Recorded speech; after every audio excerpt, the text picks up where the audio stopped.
Hello, and welcome back to our final part 3 of a 3-part series on how to turn a job fair into a job offer. Today we're going to talk about what to do after the fair. So you've gone to the job fair, had a fairly successful opportunity to meet with a number of recruiters, and now you're back home at your home office.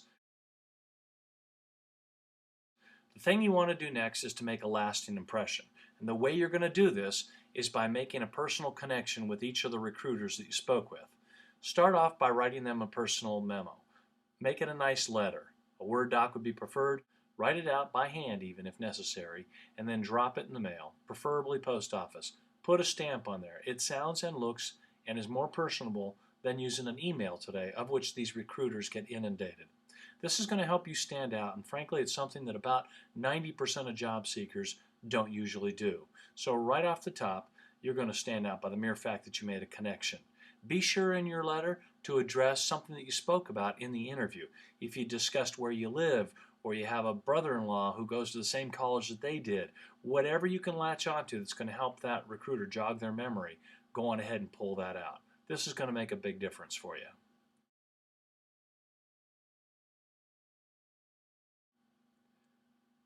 If you're uncertain as to how to write a thank you memo, there's a number of different websites you can go to. If you just simply Googled job seeker tips or job seeker follow-up letters, I'm sure you'd find a couple websites. Unabashedly, I'm going to promote our website, LocalJobs.com, and let you know that inside that, if you have a job seeker account, free of charge, that there's an integrated resume maker program along with sample letters of a variety of different types that I think would be very helpful for you. Consider that. Again, it's at www.localjobs.com.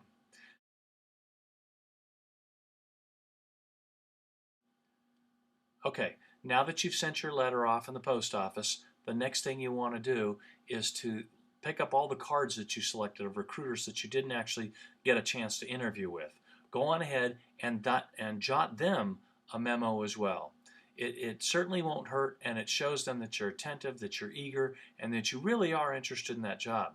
Furthermore, make sure you pick up the cards of the people that you spoke with that were job seekers, fellow job seekers who may be in a position to recommend you or know somebody who knows somebody within an industry or company that you're looking to get on board with. So you'll want to drop those people a memo and let them know that it was a pleasure meeting them. Again, if you take advantage of sites such as LinkedIn, which I highly recommend, you'll want to add that person as a contact, and you can select that the way you met them was through the job fair. More than likely, they'll be willing to make a connection with you, and as you build your level of connections through a site like LinkedIn, you can ask referrals of friends of theirs, and it's a great networking opportunity. Okay. The next thing to do is to pick up and keep your resume in motion, the application process itself in motion. If while you were at the job fair you spoke with a recruiter and they suggested that you go online and apply for the job, go on ahead and do that. And we're given an opportunity in the application process, mention that you met with so-and-so recruiter at the job fair that you just attended. It will help bring attention again to that recruiter or screener who's first looking at the applications.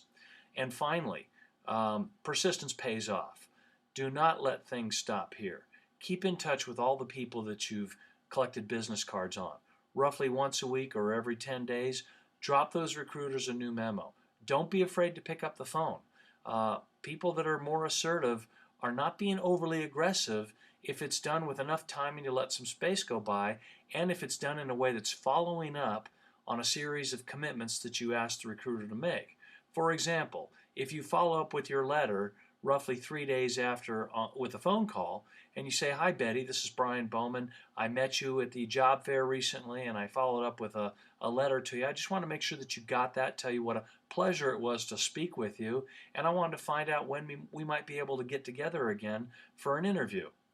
And keeping the ball rolling advances it towards your ultimate goal of getting that second interview, really your first formal interview.